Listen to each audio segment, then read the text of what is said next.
જય દશામાં મિત્રો, કેમ છો બધાએ? ખાતરી છે કે મારા દશામાના કૃપાથી બધાએ મજામાં હશો। આજે છે ધનતેરસ, તો તમને બધાને અમારા તરફથી હેપી ધનતેરસ। તો ગાઈસ, પહેલાં કરી દઈએ આપણે મારા પ્યારા સા દશામાં માવડીના આરતી। તો ગાઈસ, આજે છે ધનતેરસ, તો અમે કરી રહ્યા છીએ ધનતેરસના પૂજાની તૈયારી। તમે જોઈ શકો છો હંસાબાએ પ્રગટાવી દીધા છે દીવડા।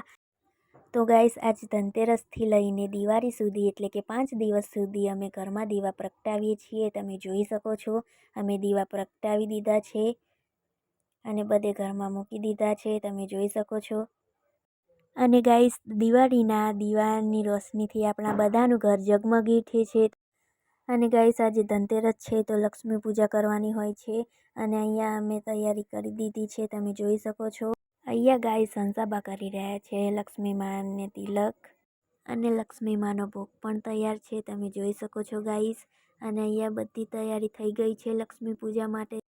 હવે ગાઈસ કરશું લક્ષ્મી માની આરતી, તમે જોઈ શકો છો। થઈ ગયા છે, હવે ધરાવીએ લક્ષ્મી માને ભોગ, તમે જોઈ શકો છો હંસાબા ધરાવી રહ્યા છે લક્ષ્મી માને ભોગ। તો ગાઈસ, ભોગ ધરાવી ચૂક્યા છીએ, તમે જોઈ શકો છો। અને આજે લક્ષ્મી પૂજા છે તો કહેવામાં આવે છે કે ઘરની દીકરીઓને પણ હાથ પગમાં કંકુ તિલક કરે છે, તમે જોઈ શકો છો હંસાબા કરી રહ્યા છે કંકુ તિલક। તો ગાઈસ, કમેન્ટમાં કહો કે તમે આ બધું કર્યું છે। અહીંયા હંસાબા કરી રહ્યા છે કંકુ તિલક, તમે જોઈ શકો છો।